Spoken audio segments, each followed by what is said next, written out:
Hello friends. आज हम लोग पढ़ेंगे एक इंटरेस्टिंग कहानी जिसका शीर्षक है सूरदास की झोपड़ी और जिसके राइटर हैं प्रेमचंद जी। यह क्लास 12 हिंदी के अंतराल बुक से लिया हुआ है। मुंशी प्रेमचंद को कथा का सम्राट भी कहा जाता है।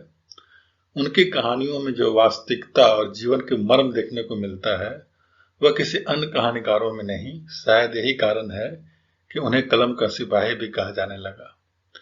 सूरदास की झोपड़ी कहानी में भी प्रेमचंद जहां गांधीवादी विचारधारा का प्रदर्शन किया है, वहीं एक अंधे भिखारी की विवशता को खूब बखूबी दर्शाया है। भिखारी के पास बड़ी मात्रा में धन हास्य का विषय होता है। यही कारण है कि सूरदास की जमा पूंजी लुट जाने के बाद भी वह अपनी पूंजी के बारे में किसी को नहीं बताता, क्योंकि उसके बात पर कौन यकीन करेगा। अंत में वह संघर्ष के लिए प्रेरित होता है।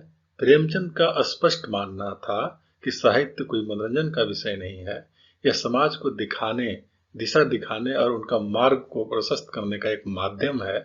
प्रेमचंद के साहित्य से इन बातों का स्पष्टीकरण देखने को मिल सकता है।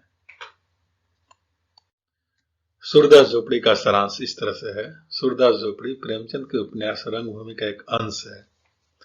सूरदास इसका मुख्य पात्र है। वह अंधा है तथा भिक्षा मांगकर अपना जीवन निर्वाह करते हैं। उनके साथ एक बालक मिठुआ रहता है। उसे गांव के जगदर और भैरव अपमानित करते रहते हैं। भैरव की पत्नी का नाम सुभागी है। भैरव उसे मारता पीटता है। वह ताड़ी पीता है और नशे में चूर होकर सुभागी को पीट पीट कर अपना पुरुषार्थ दिखाना चाहता है। उसकी मार पीट से तंग आकर सुभागी सूरदास की झोपड़ी में शरण लेती है।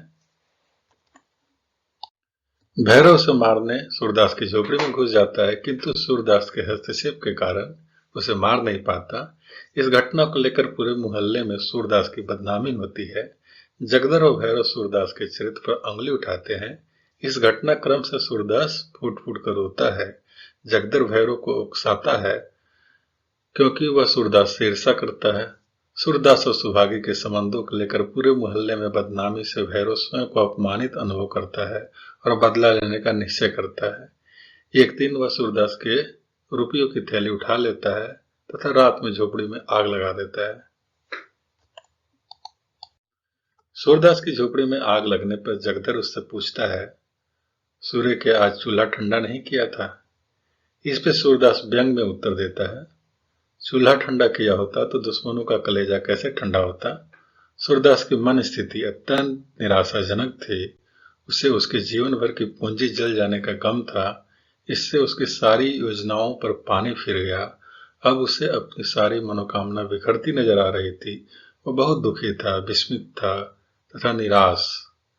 ग्लानि और चिंता क्षोभ के सागर में गोते लगा रहा था। इसके बावजूद उसे मन में किसी से बदला लेने की भावना नहीं थी।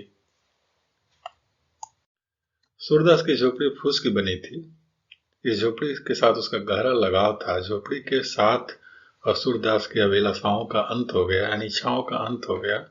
सूरदास संचित धन से पितरों का पिंडदान करना चाहता था, मिठुआ का ब्याह और गांव में एक कुआं बनवाना चाहता था।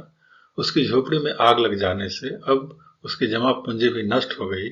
झोपड़ी के जल जाने के बाद जो राख शेष बची थी वह देखने में फूस की राख थी, पर वास्तव में वह उसकी अभिलाषाओं की राख थी जो उसके साथ ही दफन हो गई थी।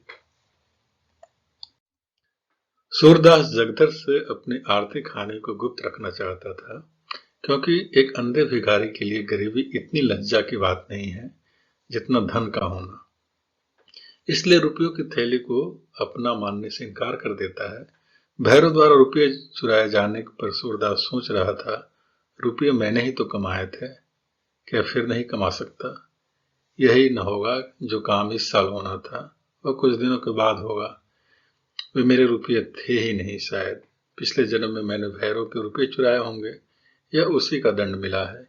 यही सोचकर सूरदास अत्यंत दुखी था। तभी उसे घीसू द्वारा मिठुआ को यह कहते सुनाई पड़ा, खेल में रोते हो। यह चेतावनी सुनते ही सूरदास को ऐसा लगा जैसे किसी ने उसका हाथ पकड़कर किनारे पर खड़ा कर दिया हो। उसे लगा कि यह जीवन भी तो खेल ही है और मैं इस खेल में रो रहा हूं। एक सच्चे खिलाड़ी कभी नहीं रोते। बाजी हारते हैं, चोट खाते हैं, धक्के सहते हैं, पर मैदान में डटे रहते हैं। खेल में रोना कैसा? खेल हंसने व दिल बहलाने के लिए है, रोने के लिए नहीं। वह उठ खड़ा हुआ और विजय गर्व की तरबंग से के साथ झोपड़ी की राख के ढेर को दोनों हाथों से उड़ाने लगा। अब उसकी मनोदशा उस खिलाड़ी के सम्मान हो गई जो एक बार हारने के बाद पुनः पूरे उत्साह के साथ खेल जीतने के लिए कमर कस लेता है। मिठुआ सूरदास से पूछता है, क्या हम बार बार झोपड़ी बनाते रहेंगे? तब सूरदास हाँ में उत्तर देता है। अंत में मिठुआ पूछता है, और कोई जो 1.25 लाख बार आग लगा दे? तब सूरदास सरलता से उत्तर देता है, हम भी 1.25 लाख बार बनाएंगे। इस कथन के आधार पर हम कह सकते हैं कि सूरदास में निर्णय लेने की क्षमता है, हार न मानने की प्रवृत्ति है, क्रमशील है, मन में प्रतिशोध लेने की भावना नहीं है। ग्रामीण जीवन एक संघर्ष का प्रतीक है एवं सहृदय एवं परोपकारी दायित्व का पालन करता है। कहानी के पात्र सूरदास अपना समस्त धन तथा घर खो देने के पश्चात भी पुनः बनाने के लिए, अर्जित करने के लिए प्रेरित होता है। वह विद्रोह और अहिंसा की बात नहीं करता। सूरदास का यह व्यवहार तथा विचार प्रेमचंद के गांधीवादी विचारधारा को प्रदर्शित करने में सक्षम है। सूरदास की झोपड़ी कहानी से व्यक्तिगत जीवन के लिए जो प्रेरणा मिली वह इस तरह से है, हम किसी प्रकार का असहाय व्यक्ति भी अपने जीवन में उत्तम कार्य कर सकता है तथा उस सब कुछ खोने के पश्चात भी वह स्वयं को हार नहीं मान सकता। पुनः अर्जित करने के लिए दृढ़ संकल्प रहता है। वह जीवन को एक खेल के भांति लेता है जिसमें हार जीत लगी रहती है। वह पुनः प्रयास करके सब कुछ हासिल करने का विश्वास रखता है, प्रतिहिंसा और द्वेष भाव को अपने भीतर नहीं पालता। यही व्यक्ति के उत्तम जीवन का परिचय है।